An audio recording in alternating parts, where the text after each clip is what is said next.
चलिए, तो सर्कल का जो है आपका लेक्चर नंबर 4 है और इसमें हम लोग थ्योरी कंप्लीट कर चुके हैं, क्वेश्चन ही करने हैं। तो आप लोग देखिए, अब समय बहुत कम है, अगर थोड़ा सा अगर बात कर लिया जाए कि हमारे पास समय कितना है, तो आपका शायद 11 को है ना, 11 मार्च को मैथ्स का पेपर है। वैसे स्टार्टिंग पेपर कब है? 21 फरवरी को है। हाँ, तो थोड़ा सा डिस्कशन कर लिया जाए इसका भी, क्योंकि आप लोग जो सोच रहे हैं ना, थोड़ा सा उसको सोचना बंद करिए।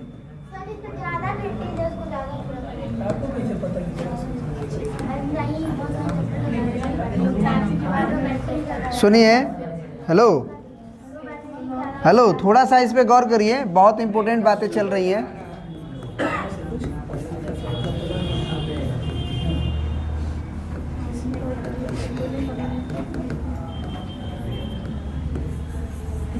ठीक है ना?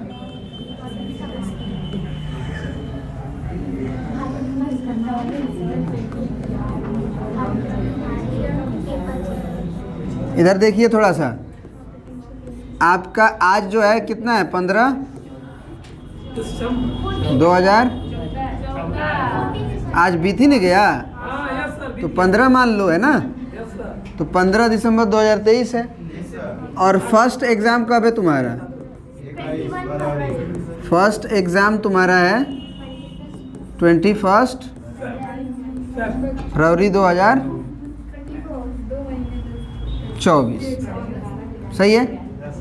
तो अब अब यहाँ पहले डेट देखो। चलो, पहला एग्ज़ाम क्या चीज़ का है?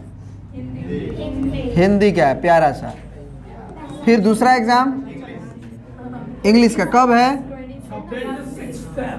26 फरवरी को है तुम्हारा इंग्लिश का एग्ज़ाम। फिर उसके बाद 3 मार्च का क्या है?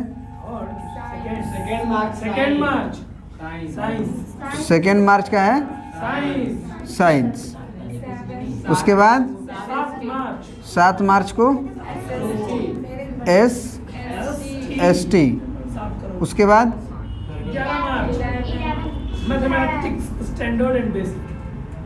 मैथ।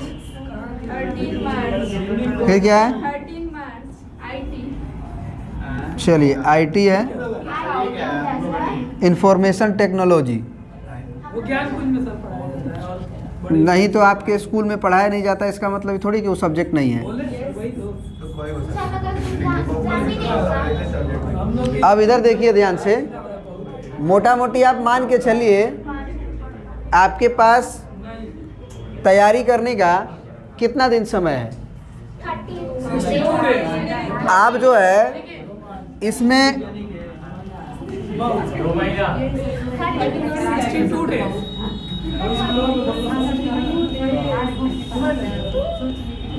16 दिन इसमें है ना? और 31 दिन जनवरी में है, और 20 दिन मान लीजिए आपके फरवरी में है। ठीक है ना? तो 31 और 16 कितना हुआ?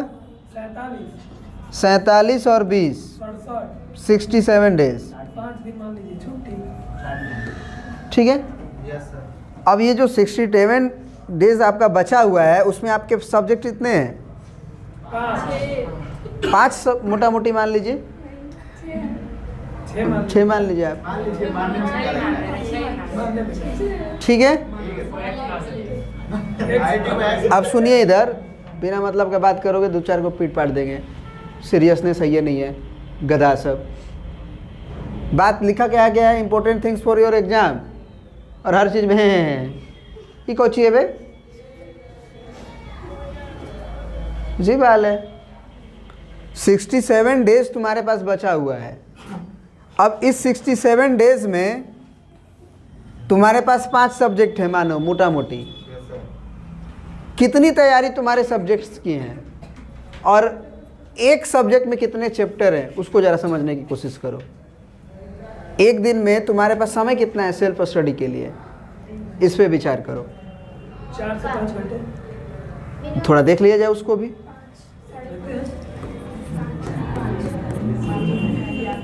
You have time for self study. ठीक है, ईच डे। तो मान लो 8 घंटा तो तुम सोओगे ना, 8 घंटा क्या करोगे तुम, सोओगे। 8 आवर स्लीप, ये सबसे ज़रूरी चीज़ है। उसके बाद तुम्हारे स्कूल में कितना समय जा रहा है, 5 घंटा और 2 घंटा कोचिंग का। टोटल देखो, कोचिंग स्कूल सब मिला के 8 घंटा। जब यहाँ से निकलते हो उस समय से लेके घर जाने तक 9 घंटा। 8 बजे से शाम के 6 बजे तक। 9 घंटा। 8 बजे से लेके 6 बजे तक स्कूल इन्हीं सब में रहते हैं। स्कूल में कोचिंग में, जी सर। तो कितना हुआ, जोड़ो तो थोड़ा। 8 बजे से लेके यानी 4 12 हुआ, 12 और 6 यानी 10 घंटा करीब। 10 घंटा, तो 6 घंटा बचा है। 10 डेज बोल रहे हैं, आवर।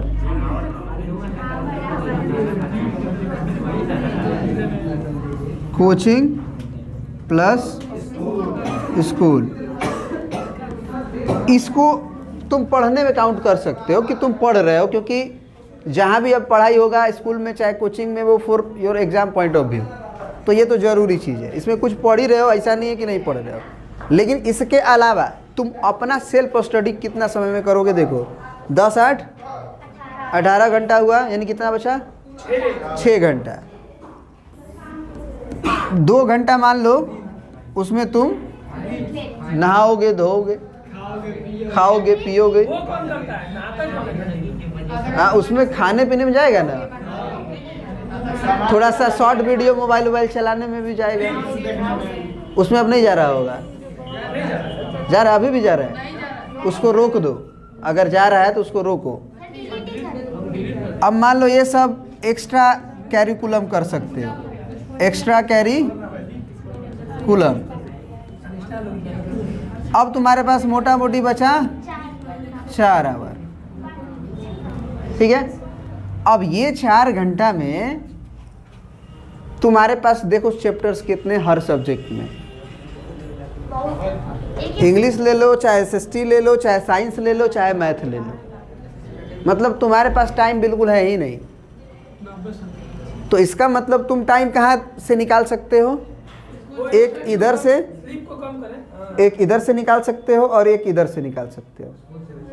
यानी कि ये दोनों मिला के अगर हम बात करें तो 8 घंटा, तुम 6 घंटा सो लो। 6 घंटा से नहीं देती। नहीं, 6 घंटा, हम 4 घंटा सोते थे अपने समय में। 6 घंटा तो बहुत, 2 घंटा। हम जब पढ़ाई करते थे ना तो 4 घंटा से ज़्यादा कभी सोते ही नहीं थे। क्या, तो नींद नहीं खुलता है तो पहले ही पढ़ो, रात को पढ़ो, नाइट आउट, नाइट आउट। रात में ही पढ़ो ज़्यादा देर तक 2 बजे तक पढ़ो, पढ़ो। और देखो, हेलो, इसमें तुम्हारा कोचिंग में मान लो स्कूल जो होता है, स्कूल छोड़ दे। उसमें नहीं, छोड़ना नहीं है, वहाँ भी इम्पोर्टेंट क्लासेस होती हैं, नहीं सर, वो तो अभी नहीं है। ऐसा नहीं है। स्कूल तो बंद भी हो जाएगा वैसे आपका प्रिपरेशन के लिए या कुछ भी के लिए। सर सुनिए, सर 4 घंटा बचा है, उसमें भी स्कूल वाले इतना प्रैक्टिकल दे रहे हैं, फाइल दे रहे हैं, वो भी चला है। तो वो तो करना ही पड़ेगा। वही क्या, उसमें तो अब कितना नौटंकी कर रहे हो तुम लोग, इसीलिए दिखाए कि तुम्हारा एग्जाम, ये मजाक नहीं है, ये मजाक मत लो, क्योंकि जो हमारी 10th की रिजल्ट है वो हमेशा के लिए फिक्स है, दोबारा थोड़ी परीक्षा देंगे हम। अपने समय में जितना हम किए होंगे वो हमारा बदल देगा। अभी हम कितना भी हैं, अभी हम कितना भी जानते हैं, तुम भी अभी कितना भी जानते हो। आज से 10 साल के बाद तो तुमको 10th का रिजल्ट दिखने को मिलेगा ना, तो तुम अपने बेटा को भी कहोगे कि यार क्या बताए उसको हम। ऐसा ना हो, पत्नी को देखो, कहो कि तुम्हारा ज़्यादा है, अपना कम है, अच्छा लगेगा? हाँ, तो पहले रिजल्ट देख के शादी करेंगे ना। ये कब होता है? ये भी कोई है क्या सब? नहीं। हमारे घर में ये तो ये जो रिजल्ट होता है वो तुम्हारा ज़िंदगी में 10th का रिजल्ट हमेशा के लिए बनता है, 12th का रिजल्ट हमेशा के लिए बनता है। और कुछ नहीं करना है, मेहनत थोड़ी बढ़ानी है। हम एग्ज़ाम के बाद खूब सोएं, एग्ज़ाम के बाद खूब रील्स चलाएं, एग्ज़ाम के बाद खूब फेसबुक भी चला लें। क्या दुनिया में फेसबुक पे या यूट्यूब पे या कोई भी चीज़ की कॉमेडी चाहे मतलब जो भी इंटरटेनमेंट का सुविधा है वो कम होने वाला है? तो ये जो हमारे पास 67 डेज मुश्किल से बचा है, इसको 60 डे ही मान लो, 60 डेज ही मान लो, 2 महीना मोटा मोटी। उसको हम त्याग नहीं सकते हैं? बिल्कुल त्याग सकते हैं। कुछ नहीं करना है, अपनी मेहनत को बढ़ाना है। जैसे ही ये आपका मेरा सर्कल ख़त्म है सर, अब मैं नौटंकी कर रहा हूँ, विश्वास करो तो, क्योंकि मैं कॉन्सेप्ट बता दिया, थ्योरी बता दिया, क्वेश्चंस कुछ बता ही दिए हैं, कुछ PYQs करा देंगे। अब हम लोग जो है शुरुआत से रियल नंबर से लेके अंतिम तक का कॉन्सेप्ट और प्लस प्रीवियस ईयर क्वेश्चंस उसको कंप्लीट करने हैं। तो तुम सोचो कि अगर मान लो तुम्हारे पास 60 ही दिन है और तुम्हारे पास सब्जेक्ट कितने हैं?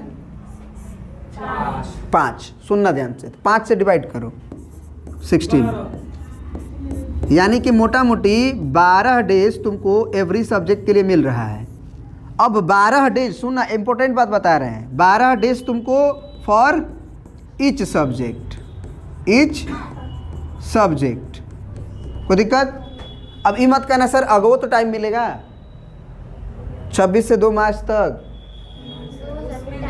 मिलेगा, मानते हैं, लेकिन उसको हटाओ, मोटा मोटी इधर ही ध्यान रखो, क्योंकि जो इधर तैयारी हो जाएगा बाद में तो मेरा अगर मान लो इंग्लिश का पेपर है, अगर हिंदी के पेपर के बाद तो मैं साइंस थोड़ी उठा के पढ़ूंगा। समझ में आ रही बात? उस समय हम केवल इंग्लिश पढ़ेंगे, फिर इंग्लिश के बाद हम केवल साइंस पढ़ेंगे, कहीं भी हम SST नहीं ध्यान देंगे। फिर मार्च के बाद जब जो हमको 5 दिन का गैप मिला है उसमें हम केवल SST पढ़ेंगे। और फिर 7 मार्च से जो 11 मार्च 4 दिन का गैप मिला है, सोचो ना, इधर गैप देखो कितना का मिला, कितना? 5। इतना क्यों? फरवरी कितने महीने का है ये? 29 का है, तो 3 इधर, यानी इसमें भी 5, इसमें 5 ही का मिला है। और देखो इसमें क्या नाइंसाफ़ी है, वो सोचता है कि सब वो बाबा से पढ़े हैं सब। सर उसके बाद वाले में तो एक ही दिन था। 11, 12, 13 2 दिन। ये तो मान लो एक्स्ट्रा सब्जेक्ट है तो उसमें उतना ध्यान नहीं देता है। तो वो 5 दिन तो तुम केवल उस पार्टिकुलर सब्जेक्ट को ही पढ़ोगे, पढ़ना भी चाहिए, क्योंकि पहले आने वाला देखे, बाद में फिर समय हमारे पास बचेगा, हम दिन रात एक करके पढ़ेंगे, जो करना होगा करेंगे। लेकिन मोटा मोटी तुम्हें 12 डेज मिल रहे हैं फॉर ईच सब्जेक्ट। अब 12 डेज में, अब इम्पोर्टेंट बात समझो कि 12 डेज में मैथ में कितने टॉपिक है तुम्हारे पास? चैप्टर 14। 12 दिन में 14 चैप्टर कंप्लीट करना है, यानी कि मोटा मोटी मानो कि एक चैप्टर एक दिन, एक चैप्टर एक दिन। एक दिन में तुम्हारे पास समय कितना मिल रहा है? समझो, ये समझो 4 घंटा, यानी कि 12 दिन में 48 घंटा, यानी कि 2 दिन में तुम्हें कंप्लीट करना है। 48 घंटा मैंने 2 दिन, दिन रात एक करके पढ़ोगे तब। इसको कभी सोचे हो? ये बताना जरूरी था। जरूरी है बताना, नहीं तो तुम सिंसियर हो भी नहीं करोगे।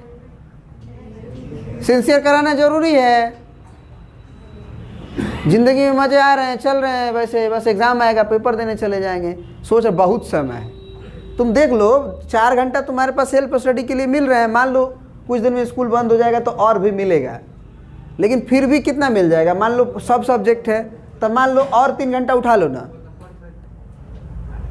और 3 घंटा उठा लो, 7 घंटा मिल रहा है।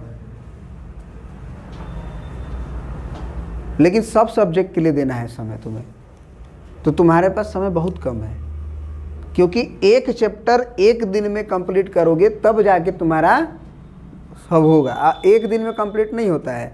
एक दिन में तुम्हारे पास 4 ही घंटा है, यानी कि एक दिन में नहीं कंप्लीट करना है उसे, 4 घंटे में कंप्लीट करना है उसे। 3 घंटे में 35 क्वेश्चन बनाते हो एग्ज़ाम में तुम अपने, और यहाँ तुम्हें 4 घंटे में पूरा एक चैप्टर के इम्पोर्टेंट कॉन्सेप्ट कंप्लीट करने हैं, क्वेश्चंस कंप्लीट करने हैं। नहीं करोगे, नहीं सिंसियर होगे तो तुम्हारी रिजल्ट गड़बड़ हो जाएगी, अब वो ज़िंदगी भर के लिए हो जाती है, चाहे कम हो या अधिक हो। अब फेल हो जाओगे तो दोबारा दोगे, मौका मिल जाएगा। लेकिन अगर रिजल्ट अच्छी आ गई थोड़ी सी भी तो दोबारा तो एग्ज़ाम नहीं दोगे। बोलो, दोबारा तो नहीं ना देने जाओगे। तो अब ये भी बात समझो कि आगे की जो जैसे IIT का कोई तैयारी करना चाहता है उसमें तो 75% कंपलसरी है 12th में, 12th वाले। मैं अभी तो 10th का मैं समझा रहा हूँ, लेकिन और भी अदर कॉम्पिटिटिव एग्जाम्स में 10th का भी तो मार्क्स का इम्पोर्टेंस है। कम से कम 60% से तो अबव ही चाहिए। समझ में आ रही बात? 60% से अबव ही चाहिए, मान के चलो मोटा मोटी, मतलब फर्स्ट डिवीजन तो चाहिए। तो जो लोग थोड़ा सा मेहनत कम कर रहे हैं वो सिंसियर हो जाएं। मैं आपको मौका भी दे रहा हूँ, जितने भी बॉयज़ हैं अपना रात को आएँ, यहाँ बैठ के पढ़ें, हम हैं उनके साथ। सबके लिए मैं बोल रहा हूँ, उसके लिए मैं कोई चार्ज नहीं मांग रहा हूँ आपसे, ये आपके लिए किया जा रहा है ताकि आपका रिज़ल्ट अच्छा हो, क्योंकि आप घर पे नहीं पढ़ पा रहे हैं। अभी कल एक के घर से फ़ोन आया था, कौन है उसके घर से पीछे है, उसके घर फ़ोन आया था, क्या एग्ज़ाम दे रहा है, उसका रिज़ल्ट बताइए। मैं क्या बताऊं, मैं सीधा बोल दिया नहीं पढ़ रहा है बच्चा आपका। होमवर्क दिया जाता है, जैसे अभी सर्कल हम पढ़ा रहे हैं, अभी इसको पता ही नहीं होमवर्क क्या मिला है। बोल रही है कि होमवर्क कहाँ दिए थे, होमवर्क कहा जाए अब देने के लिए आपको।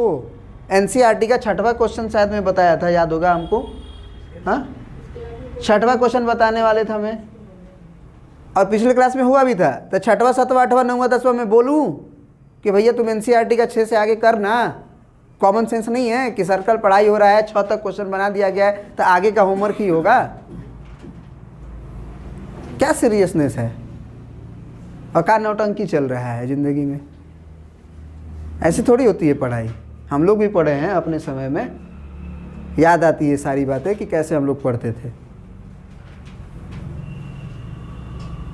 हम लोग 4 दोस्त थे, हमारे ही यहाँ कोचिंग चलती थी, भैया पढ़ाते थे हम लोगों को, ठीक है ना, 10th की बात कर रहे हैं। चारों कॉर्नर पकड़ लेते थे, टाइम बीच में अलार्म सेट रहेगा 3 घंटे का, पेपर ले लेंगे, कम से कम 10-20 पेपर हम लोग 3-3 घंटे का सॉल्व करते थे रोज़। और सेल्फ असेसमेंट, सेल्फ चेक करेंगे,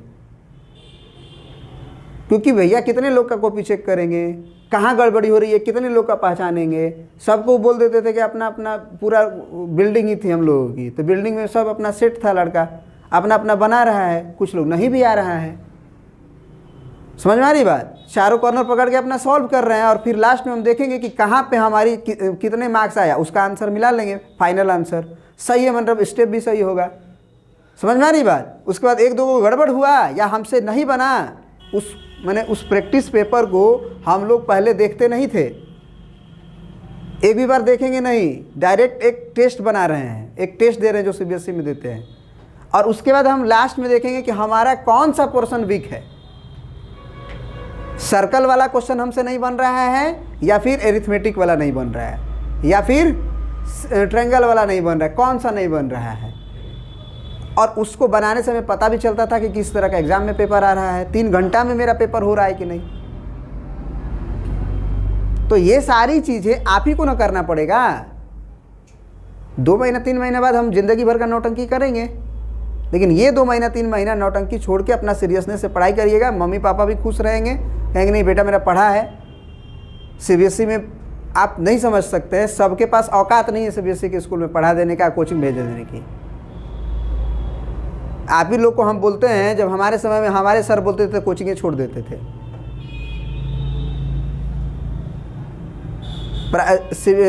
सरकारी स्कूल में पढ़ के और भैया जब कोचिंग पढ़ाना शुरू किए, दूसरे कोचिंग में नहीं जाते थे, भैया ही शुरू किए और उन्हीं के कोचिंग में पढ़ के अपना सब काम किए। तो ये जो मम्मी पापा होते हैं, सबका घर एक ही जैसा नहीं ना है, स्टैंडर्ड ही नहीं ना है। तो ये जो किया जा रहा है आप लोगों के लिए, इसका सदुपयोग करिए। नहीं करेंगे सदुपयोग तो कौन किसका ठेका लेके बैठा है। मम्मी पापा भी आपको जब तक अपने से हो रहा है, कर रहे हैं, उसके बाद आपको छोड़ ही देंगे आपने आपके हाल पे। क्या करेंगे? ज़िंदगी भर तो खिलाएंगे नहीं ना, पॉसिबल ही नहीं है। उनका भी तो समय होगा, उनको भी तो खिलाने वाला कोई चाहिए। तो आप अपने आप को कुछ इस हद तक कर लीजिए ना कि ताकि कुछ भी ना कर पाए तो हमारे पास इतना दिमाग तो हो, मेहनत करने का एक आदत तो हो। चलो हम बहुत तोप नहीं उखाड़ेंगे कि हमारे पास एक मेहनत करने की आदत तो होगी। आदत ही ना हमें आगे बढ़ाती है। हमें आदत ही नहीं है, कोई भी काम कर रहे हैं आधा अधूरा कर रहे हैं, खेल रहे हैं तो भी आधा अधूरा खेल रहे हैं। कोई भी काम अधूरा नहीं किया जाता है। हमारे मैडम का भी वही आदत है, कोई भी काम करेंगे अधूरा करके छोड़ देंगे, कहेंगे अब कल करेंगे। बच्चे का पोटी साफ़ करना है तो पैंट जो है निकाल के रख देंगे, उसमें पोटी किया हुआ रख देंगे, कहेंगे वो कल साफ़ करेंगे। अब क्या क्या प्रॉब्लम है? उसी समय आप निपटा दीजिएगा तो आपका तो ठंडा लग ही रहा था हाथ वाथ में या जो भी, साफ़ कर देते उसी समय निपट जाता। अधूरा काम कभी भी नहीं किया जाता, उसे कंप्लीट करिए, नहीं तो फिर शुरुआत से करना पड़ेगा। जैसे आप उठाए हैं मान लीजिए सर्कल चैप्टर, अब सर्कल सोच रहे हैं ना कि सर तो पढ़ा लिए, अब एक बार हम अपने से उठेंगे पढ़ने के लिए, अपने से जगेंगे, उस समय अपना पढ़ेंगे। आपके पास समय ही नहीं है, कहाँ से पढ़ लीजिएगा? समय बहुत कम है ना, उसी में पढ़ना है। इम्पोर्टेंट बात समझाएं आपको। अब आपकी चॉइस है। इसको घर पे जाके एक बात बता दे रहे हैं, घर पे जाके सब अपना जानता है कि हमको सुबह में पढ़ने में अच्छा लगता है कि हमको रात में पढ़ने में अच्छा लगता है ना? अपने अकॉर्डिंग अपना रूटीन बनाइए, उसको सेट करिए। और जितना सोशल मीडिया से डिस्ट्रैक्ट रहिए, फेसबुक है उड़ा दीजिए, इंस्टाग्राम उड़ा दीजिए, सीधा मोबाइल में रहने ही मत दीजिए। रहेगा ना तो आदत है हमारी जो उसको लेके जाएगा। आप ना चाहते हुए भी वहाँ जाएंगे, वहाँ जाके बस ये सोचेंगे कि बस 5 मिनट, लेकिन वो 5 मिनट जैसे ही 3 घंटा में कब बदलेगा आपको पता नहीं चलेगा। 1 घंटा से आधा, 5 मिनट से 10 मिनट, 10 मिनट से 15, 15 से आधा घंटा, आधा घंटा से 1 घंटा, 1.5 घंटा, 2 घंटा। उसके बाद स्कूल में थके हुए थे, कोचिंग में थके हुए थे, उसके बाद खाना खाएंगे, नींद आएगी, थोड़ा सा सो जाएंगे, फिर काम खत्म, अगले दिन की तैयारी।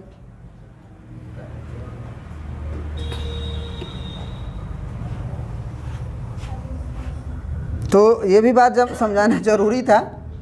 अब आप समझें या ना समझें उसमें हम क्या कर सकते हैं। जब तक देखो मैथमेटिक्स ऐसा नहीं है कि क्वेश्चन अगर मैं बता दिया आप समझ लिए तो एग्ज़ाम में कर लेंगे, ये संभव ही नहीं है। मैथमेटिक्स ऐसा चीज़ है कि उसको बार बार प्रैक्टिस करिएगा, इतनी बार प्रैक्टिस करिएगा तब जाके एग्ज़ाम में बनेगा। क्योंकि वहाँ का प्रेशर, वहाँ का माहौल आप एक भी बार अभी देखे नहीं है, पहली बार ना परीक्षा देने जाएंगे आप 10th का। वहाँ कैसा माहौल रहता है, कैसे लोग मिलते हैं, कैसा पेपर मिलेगा, किसमें क्या भरना है, 1000 प्रकार की नौटंकियाँ वहाँ पे सहना पड़ता है और पेपर सबको देना पड़ता है। तो इसलिए आप इतनी प्रैक्टिस करिए कि आपको दिक्कत ना हो। बहुत प्रैक्टिस की ज़रूरत है। मैं जनवरी में आपका पूरा कंप्लीट एग्ज़ाम लेना शुरू करूँगा, ठीक है ना? वेटेज बता दीजिएगा, किस चैप्टर का कितना वेटेज है?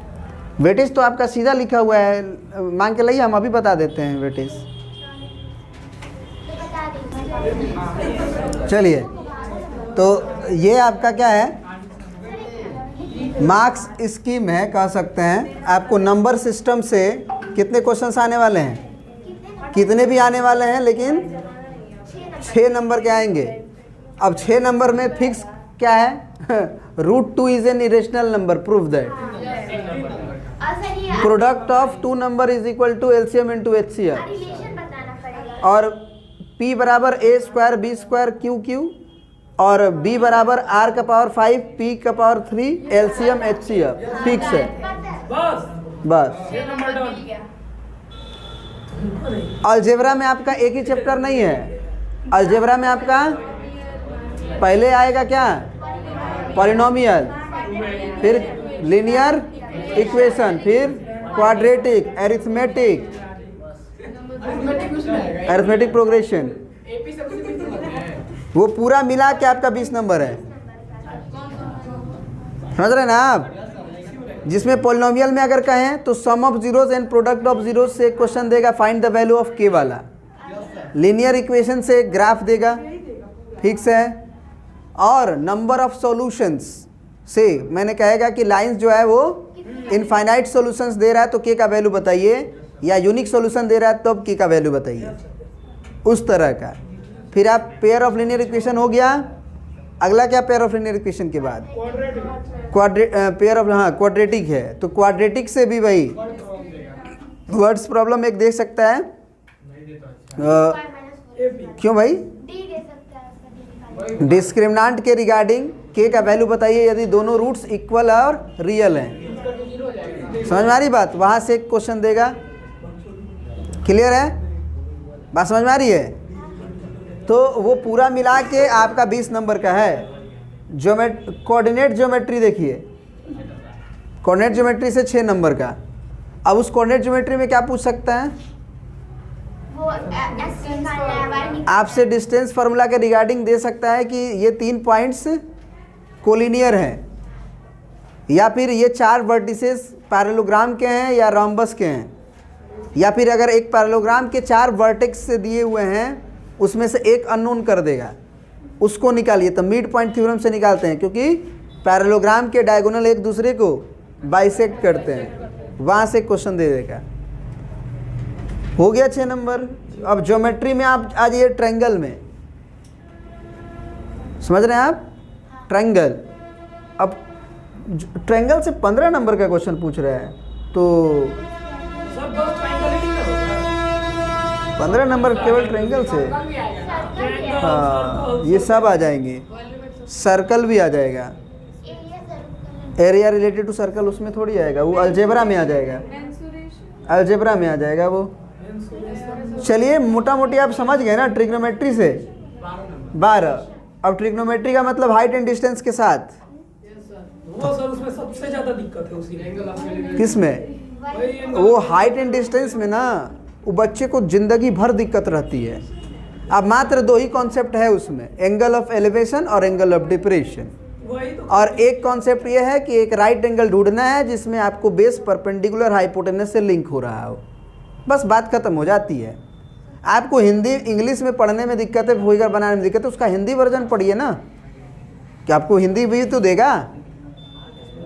आदत डालिए, नहीं दिक्कत है। आप इंग्लिश भी साथ में रहेगा, हिंदी भी साथ में रहेगा, कुछ हेल्प इंग्लिश से ले लेंगे, कुछ हेल्प हिंदी से ले लेंगे, फिगर बन गया, काम खत्म। उसके बाद देखिए mensuration, volume surface area, area related to circle, सब आ जाएंगे। स्टैटिस्टिक्स एंड प्रोबेबिलिटी से 11 नंबर, बात खत्म। लिख लीजिए आप लोग। सर बड़ी मेहनत की ज़रूरत है, आप हमसे जितना हेल्प ले सकते हैं लीजिए, लेकिन रिजल्ट दीजिए। सबको ज़रूरत अब आपसे है, और आपको ज़रूरत आपसे है। रजाई में ढूक के पढ़ो, क्यों नहीं होगा? तो पूरा अच्छा, तो एक और प्रॉब्लम का सॉल्यूशन दे देते हैं। पहले तो पूरा पहन लो कपड़ा वपड़ा, ठीक है, और आराम से टेबल कुर्सी लो और वहाँ बैठ के पढ़ो, जूता मोजा सब पहन के। समझ में आ रही बात? क्लियर है? अरे जिसको पढ़ना है वो कैसे पढ़ना है ढूंढ लेता है। जैसे ही नींद आए आप हल्का सा खड़ा होइए और टहल लीजिए, या पुशअप मार लीजिए, 10 गो पुशअप मार लीजिए। मन भर कभी नहीं भरेगा। 6 घंटा में मन भरेगा?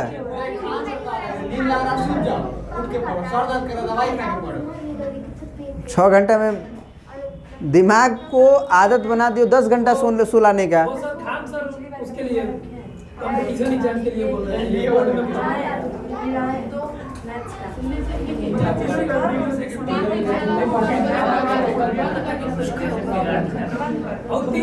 सर उसका हिम्मत भी और है अलार्म लगाने का, वो देखिए उसके लिए तालियां बजनी चाहिए। का उसका हिम्मत कर रहा है ठंडी में अलार्म लगाने का, भले बंद करके सो जा रहा है। क्या सुबह में? देखो अगर तुम्हारा नींद कंप्लीट हो जाएगा, होता ही नहीं है सर। क्यों नहीं होगा? उना अब क्या बजे सोते हो? 10 बजे 10 बजे 10 बजे सोओगे तो 4 बजे ऑफकोर्स नींद टूटेगा एक बार। 11 बजे सोते हैं, 5 बजे उठ जाते हैं। पानी थोड़ा सा ढकेल के सूतो, सपना है। पानी पी के सूतो, समझ रहे हो? पानी पी के सो गए, अब सुबह में एक बार नींद तो टूटेगा ही। अब जब नींद टूटेगा उस समय अच्छे से चेहरा धो लेना ठंडे पानी से। बर्दाश्त करना पड़ता है, मर थोड़ी जाओगे। हाँ, छठ घाट पे जाना है तब तो नहा धो के जाएंगे हैं? कम ठंडा था। कम ठंडा था, उस समय भी ठंडा था। अब मिलने जाना होगा उससे तब सुबह में नहाएंगे नहीं, लेकिन ना कीचड़ उचड़ लगल रहेगा। तो पानी से क्या कर लेना है? ठंडे पानी से मुंह धो लेना है, हाथ धो लेना है, और थोड़ा देर पहले आपको बेड से उठ के 5 मिनट या 6 मिनट टहलना है, छत पे या कहीं भी रूम में, क्योंकि आपकी जो नींद लगने वाली क्रिया होती है वो आपको 30 सेकेंड, बेड से उठने के बाद अगर 30 सेकेंड गुजार दिए तो नींद खत्म हो जाएगी। उस 30 सेकेंड या 1 मिनट के दरमियान अगर बेड पकड़ लिए तो फिर नींद तुम्हारे ऊपर हावी हो जाएगी। समझ आ रही बात? वो 1 मिनट जो दे दोगे ना दूसरे जगह तो वो नींद अपने आप टूट जाएगी, टूटेगी। देखते रहो खाली तुम, जैसे जैसे एग्ज़ाम करीब आएगा ना वैसे वैसे नींद देखना कम लगेगा। लगेगा, देखना कम लगेगा।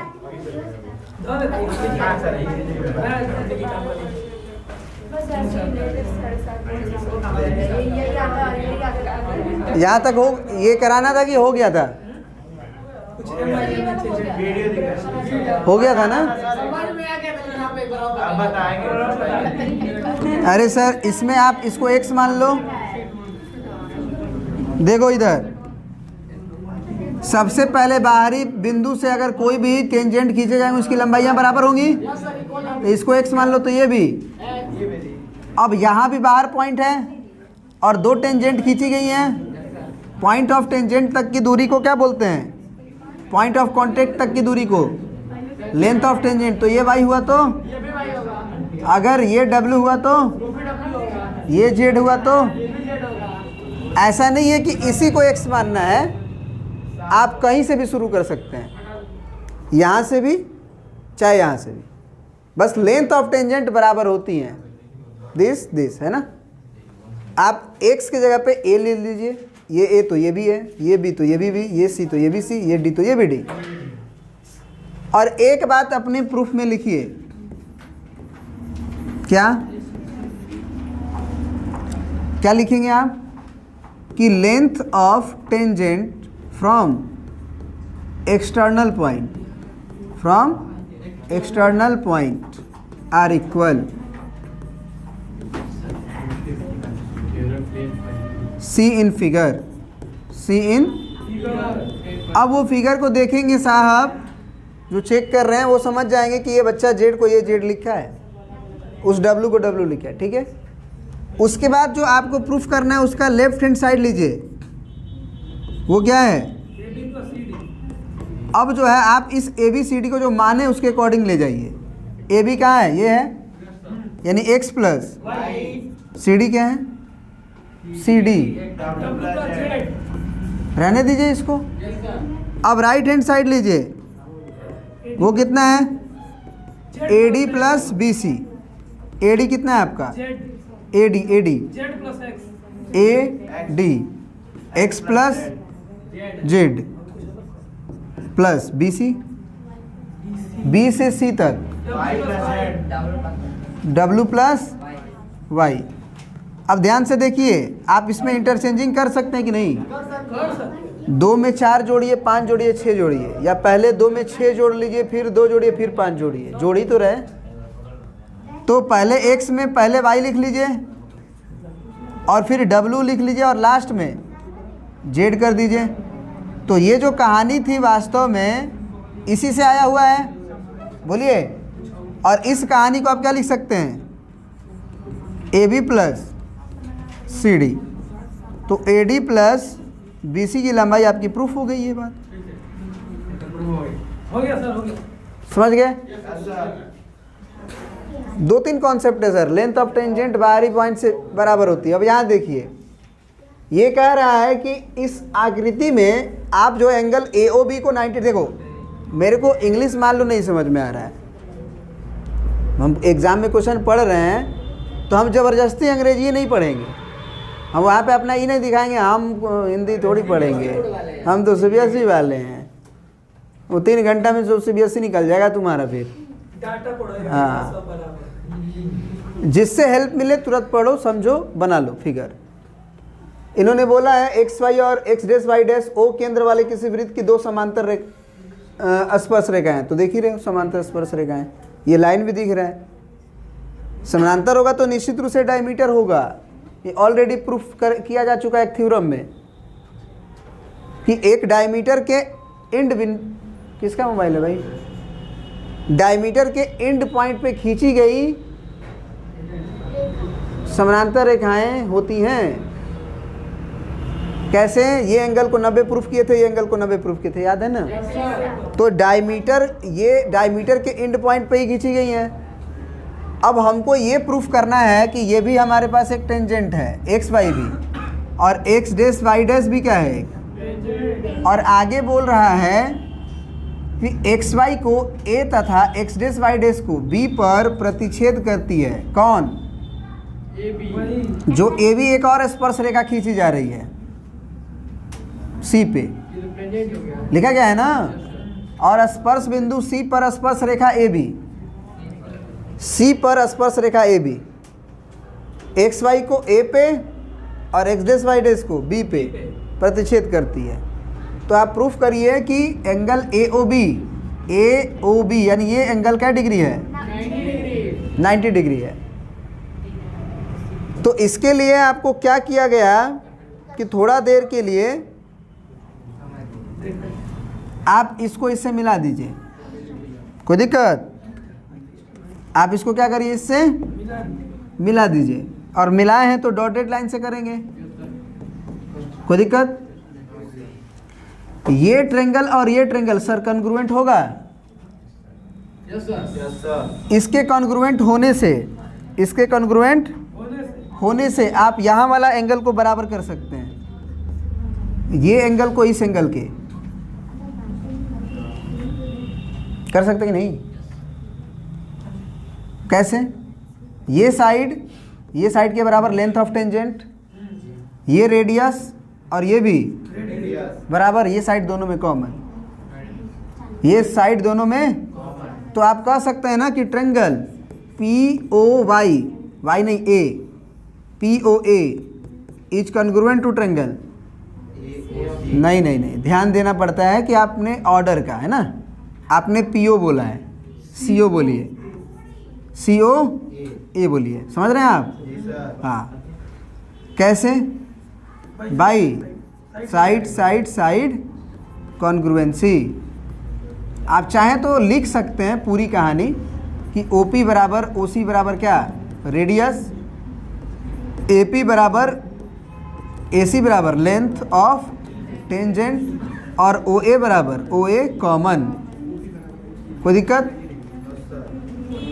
उसके बाद आप ना फिगर में नामकरण खुद करिए, ये कोई कहने नहीं जाएगा। नहीं तो आपको ये एंगल 1 और 2 को बराबर करना है तो आप ऐसे लिखेंगे POA बराबर COA, तो उतना ना पढ़ना पड़े, इसलिए आप खुद से उस पर 1 और 2 लिख दीजिए और लिख दीजिए C फिगर। आप फिगर देखिए, मैंने उसमें कुछ किया है। क्या लिख देंगे? एंगल 1 बराबर एंगल 2। ये कैसे भाई? CPCT corresponding part of congruent triangle. एक किसके बराबर देखो इसमें, O के, POA देखो पढ़ के, POA आया 1, POA ए आया 1। यहाँ देखो एंगल 2 लिखे हो, COA, COA।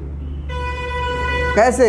दोनों ट्रायंगल कॉन्ग्रुएंट हुआ था, तो corresponding part of congruent triangle से। समझ में आया?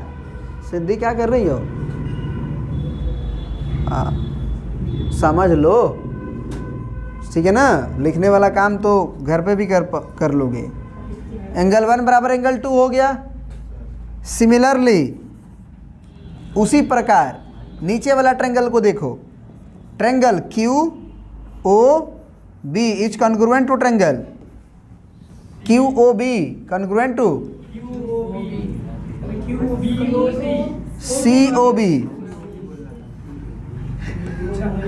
CO।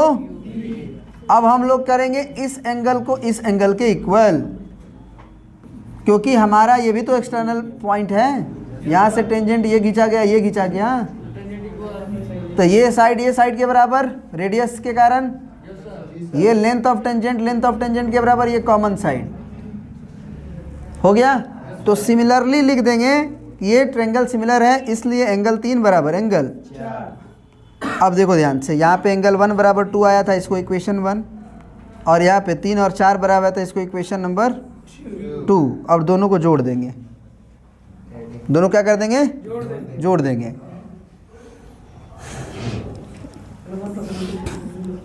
एडिंग 1 एंड 2, तो angle 1 plus angle 2 plus angle 3 plus angle, और आरएचएस में ओहो ये गड़बड़ हो गया। एलएचएस में एलएचएस जुटेगा ना, 1 में कौन जुटेगा? 3। या फिर आप ऐसे सोचो, ये भी इक्वेशन को छोड़ो, अभी ये सोचो कि क्या एक डायमीटर है वो POQ, तो लिखो since POQ is a diameter, व्यास है सर, इसलिए angle 1 plus angle 2 plus angle 3 plus angle 4 की वैल्यू 180 डिग्री होगी। अब देखिए एंगल 1 2 के बराबर आपको क्या प्रूफ करना है? 2 प्लस 3 ना, जरा समझो। AOB क्या है? AOB यानी 2 प्लस 3 ना प्रूफ करना है। तो अपने पिक्चर में 2 और 3 को लाओ, बाकी सब हटाओ, तो 2 3 चाहिए। सोचो कि 1 क्या है?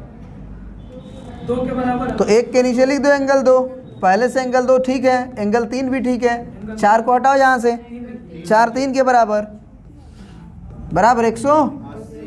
तो कै गो एंगल 2 है? 2 times of angle 2, 2 times of angle 3 बराबर 100, तो 2 कॉमन लो, एंगल 2 प्लस एंगल 3 बराबर कितना होगा? डिवाइड करोगे तो एंगल 2 प्लस एंगल 3 बराबर 90 डिग्री। प्रूफ करना है, प्रूफ हो गया। समझ आई बात? ये क्वेश्चंस बहुत ज़्यादा इंपॉर्टेंट हैं। अगर सर्कल का हार्ड क्वेश्चन देगा तो यही देगा, अथवा में देता है ना और करके 2 क्वेश्चन, ये बनाओ चाहिए बनाओ, ये देता है। कुछ नहीं करना है, ये लाइन है इसलिए 180 डिग्री होगा, ये बराबर होगा, ये बराबर होगा, खत्म। बैठ जाओ। समझ में आ गई चीजें? बोलिए प्रिंस।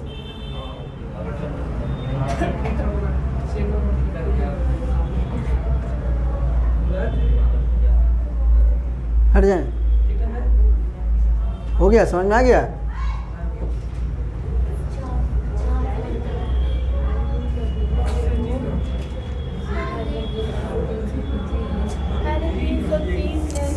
बहुत इंपॉर्टेंट क्वेश्चन ये भी है।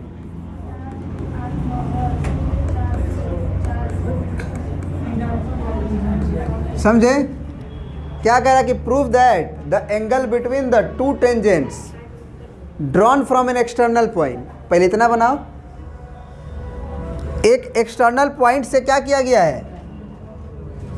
2 टेंजेंट खींचे गए हैं, बोलो जी। एक्सटर्नल पॉइंट के अंदर से बाहर, एक्सटर्नल माने बाहर, इंटरनल माने अंदर। हाँ वो सारी भूल गए। इंटरनल ऑर्गन्स, एक्सटर्नल ऑर्गन्स नहीं पढ़ी हो। पढ़े तब हमको लगे तो मान लो हमारे पास ये एक पी एक्सटर्नल पॉइंट है, यहाँ से दो टेंजेंट खींचे गए। मान लिया हम पी ए और टेंजेंट है और ये पी बी टेंजेंट है। अब आगे पढ़ते हैं। Prove that the angle between the two tangents, angle between drawn from an external point, यानी ये जो दो टेंजेंट खींच रहे हो इसके बीच का एंगल, ये खींच रहे हो ये टेंजेंट दो ठो सर्कल के ऊपर, तो इन दोनों के बीच में जो ये एंगल है, ये इस एंगल की बात हो रही है। Is supplementary to the angle subtended by the line segment. Supplementary है किसका? तो वो एंगल सबटेंड हो रहा है किसके द्वारा? तो by the line segment, line के एक टुकड़ा के द्वारा। वो कौन सा टुकड़ा भैया? Joining the points of contact at the centre. Point of contact ये है, ये है। तो इस पॉइंट ऑफ कॉन्टेक्ट को कहाँ से ज्वाइन करना है? At the. तो जब सेंटर से आप ज्वाइन करिएगा तो ये जो एंगल बनेगा इसका ये जो है सप्लीमेंट्री है। एक एंगल दूसरे का सप्लीमेंट्री है का मतलब हुआ कि इन दोनों का सम 180 डिग्री होना चाहिए, और एक एंगल दूसरे एंगल का कॉम्प्लीमेंट्री है, इसका मतलब होता है दोनों का सम 90 डिग्री हो। मैं पूछूं 30 डिग्री का कॉम्प्लीमेंट एंगल बताओ, 60 डिग्री। 50 डिग्री का कॉम्प्लीमेंट एंगल बताओ, 40 डिग्री। और 50 डिग्री का सप्लीमेंट्री एंगल बताओ। ऐसा एंगल बताना होगा जिसको जोड़ने से 180 पूड़ जाए। तो 50 डिग्री का क्या हो जाएगा? 130। 100 डिग्री का तभी ना 180 होगा। कौन सा एंगल? सप्लीमेंट्री। 110 डिग्री का सप्लीमेंट्री 70 डिग्री। इसका मतलब अगर आपको ये प्रूफ करना है कि ये एंगल इसका क्या है? सप्लीमेंट्री एंगल है, मतलब इन दोनों को जोड़ के मेरे को क्या लाना होगा? 180 डिग्री। और वो सामने दिख रहा होगा आपको टेंजेंट रेडियस पे, टेंजेंट रेडियस पे एक क्वाड्रिलेटरल में चारों एंगल का सम। तो एक क्वाड्रिलेटरल नहीं है ये, पहला साइड, दूसरा साइड, तीसरा साइड, चौथा साइड। समझ में आ रही बात? क्लियर है? बस हो गया प्रूफ। तो क्या लिखेंगे? We have to proof, we have to proof क्या? हमें क्या प्रूफ करना है? Angle P plus angle O बराबर 100, P और O का सम ही ना 180 प्रूफ करना है। बोलिए, बोलो। तो अब हम लोग अपने प्रूफ में क्या लिख देंगे? बोलो। Angle A is equal to 90 degree और angle B is equal to, और दोनों का कारण क्या लिखेंगे? रेडियस टेंजेंट पर 90 डिग्री बनाता है। Radius perpendicular two point of tangent at point of contact. कोई दिक्कत है? बोलो। फिर क्या लिखेंगे? वी नो दैट क्या? इन quadri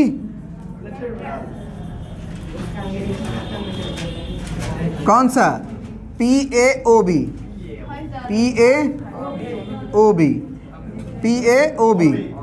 angle P plus angle A plus angle O plus angle B बराबर कितना डिग्री? तो एंगल P प्लस A कितना है? 90। एंगल O रहने देंगे। एंगल B कितना है? 90 90। उसको उधर भेजो, सीधा, घटाने की जरूरत नहीं है, सब जानता है।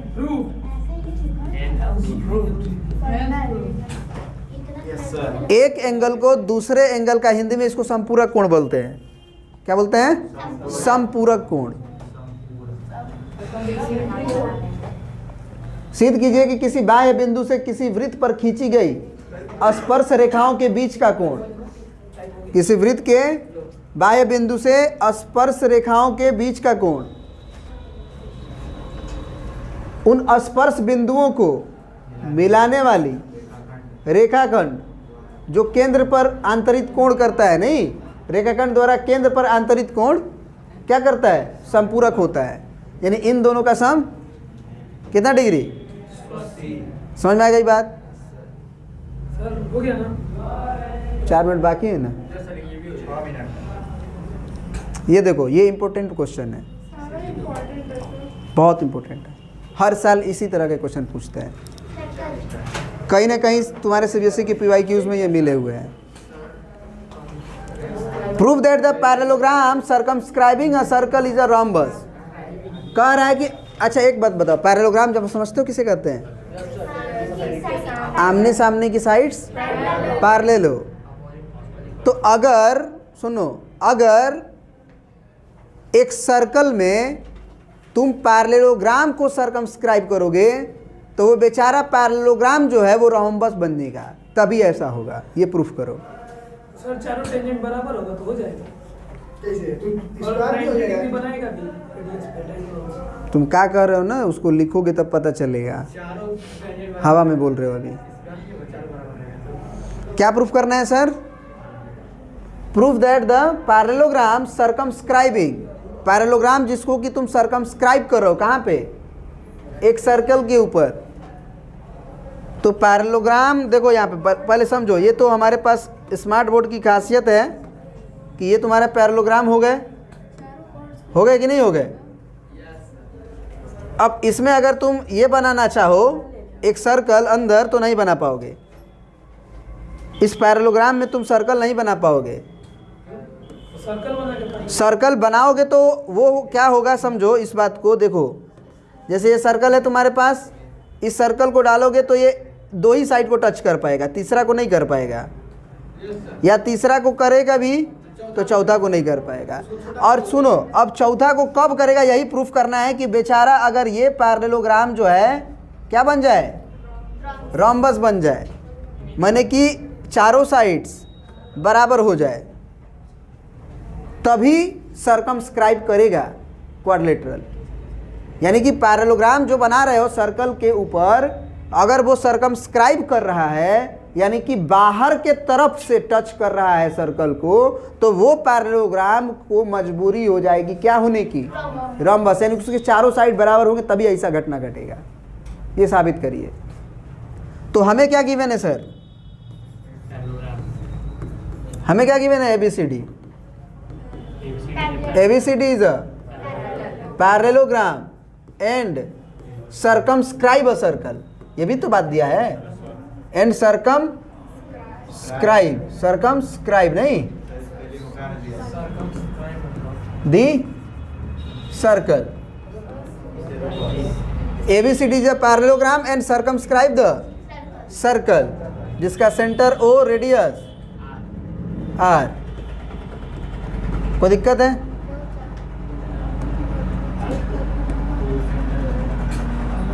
अब देखो, अगर ये पैरेललोग्राम दिया है तो गिवन क्या हुआ कि AB की लंबाई बराबर दी गई है आपको DC की, एंड BC की लंबाई DA के बराबर या AD के बराबर दी गई है। टू प्रूफ दैट में क्या है, ABCD इज रोम्बस। तो रोम्बस का मतलब कि अब हमको AB बराबर BC बराबर CD बराबर DA करना है, सब बराबर करना है, तभी ना। इसको तुम बहुत ज़्यादा कोशिश करोगे ना तो भी दिक्कत में पड़ जाओगे। इसमें सिंपल सा एक कॉन्सेप्ट है जो अभी पढ़ के आ रहे हो। क्या अभी पढ़ के आ रहे हो कि अगर कोई क्वाड्रिलेटरल को एक सर्कल को कोई क्वाड्रिलेटरल बाहर के तरफ से अगर टच कर रहा है तो उनके आमने सामने के साइड के सम बराबर होते हैं। हुआ है।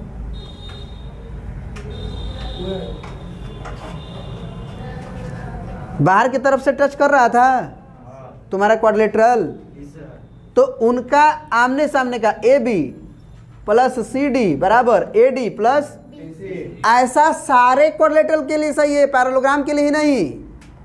अगर हमारे सर्कल को बाहर की तरफ से कोई क्वाड्रिलेटरल टच कर रहा है, वो पैरेललोग्राम हो या ना हो, उनके इस साइड को और इस साइड को जोड़ेंगे और इस साइड को और इस साइड को जोड़ेंगे तो बराबर आएगा। ये ऑलरेडी हमने प्रूफ कर दिया है, तो ये आप याद कर लीजिए कि ऐसा होता है। बड़े बड़े छोटे छोटे क्वेश्चनों में ये सब यूज हो जाता है तुरंत। बोले थे ना कि ये दिया रहेगा, ये दिया रहेगा, ये दिया रहेगा, ये पूछेगा, खोजने लगोगे। उससे अच्छा याद कर लो कि आमने सामने का साइड का सम बराबर होता है। तो अब जो है इस क्वेश्चन में वही वाला कॉन्सेप्ट लगाएंगे कि भैया ये भी तो एक क्वाड्रिलेटरल ही है, पैरेललोग्राम है लेकिन ये भी तो एक क्वाड्रिलेटरल ही है जो बाहर की तरफ से क्या कर रहा था। तो हम लिखेंगे वी नो दैट। अंग्रेजी हमारी राइटिंग हमारी बहुत प्यारी थी, फिर किसी की नज़र लग गई। वी नो दैट क्या लिखेंगे, A B plus D C बराबर A D plus B C. समझ रहे बात को, ये जानते कि नहीं आप। अब क्या लिखोगे, ए बी और डी सी क्या है आपस में, ए बी और डी सी क्या है आपस में, बराबर है। बोला गया था पैरेललोग्राम है, तो आप डी सी की जगह पे क्या लिख सकते हैं, ए बी लिखिए। समझ में आ रही बात। अब चलिए उधर देखिए, बी सी के जगह पे बी सी रहने दीजिए, ए डी के जगह पे आप बी सी लिख दीजिए, कोई दिक्कत। तो ये कितना आ गया, 2ab बराबर 2 से 2 स्वाहा, तो ए बी बराबर। अब सुनिए ध्यान से, ए बी अगर बी सी के बराबर है और पहले से बी सी जो है वो ए डी के बराबर है, मतलब ए बी भी ए डी के बराबर, ए बी भी ए डी के बराबर है और ए बी जो है पहले से डी सी के बराबर है। दिस इम्प्लाई ए बी बराबर बी सी बराबर सी डी बराबर D A. This imply A B C D is. अगर आप ये प्रॉपर्टी नहीं जान रहे होते तो आपकी जो है ना दिमाग ही नहीं बहुत कुछ खराब हो जाएगा। इस क्वेश्चन को बनाने में बहुत ज़्यादा समय ले लेता है। एक बार हमारी ये दिमाग में क्लिक नहीं कर रहा था, अब हम इतनी ज्योमेट्री इसमें लगा दिए कि लड़का लोग कहा कि बस सर रहने दीजिए आप, क्योंकि हम क्वेश्चन को छोड़ते नहीं है ना। कहते काहे नहीं बन रहा है भाई, समझ गए। और मैं आप लोगों को सर्कल का PYQs भेज दे रहा हूँ। नहीं सर वो कराइएगा क्या क्लास में नहीं, आपको मैं बोला ना एक दिन में एक चैप्टर कम से कम कंप्लीट करना है आपसे। वो हम लोग करेंगे, बट यहाँ का एक अलग हो रहेगा। नहीं तो आप कंप्लीट करिए, उसमें से जो डाउट होगा वो मैं से पूछिएगा। अब सारा क्वेश्चन 1 2 3 करें और वो आ ही रहा है आपको, तो क्या नौटंकी करने से क्या मतलब है। 100 क्वेश्चन मान लो है करने के लिए, उसमें से तुम ऑलरेडी जो है 50-60 कर सकते हो, तो आधे बताएंगे ना। फालतू का टाइम बर्बाद नहीं करना है आपको ना, इम्पोर्टेंट टाइम है आपका। ये समय में अगर आधा घंटा कोई बर्बाद कर रहा है तो वो बहुत बुझाता है, लगता है कि मेरा ज़िंदगी का। सर पीछे सर पीछे लाइक शेयर सब्सक्राइब। चलिए वीडियो अगर पसंद है तो आप इसे लाइक करेंगे, दोस्तों के पास शेयर करेंगे। चैनल पर नए हैं तो ज़रूर सब्सक्राइब करके जाएंगे, क्योंकि इस चैनल पे क्वालिटी कंटेंट मिलता है। थोड़ा लेट लगता है लेकिन मिलता है। बहुत बहुत धन्यवाद।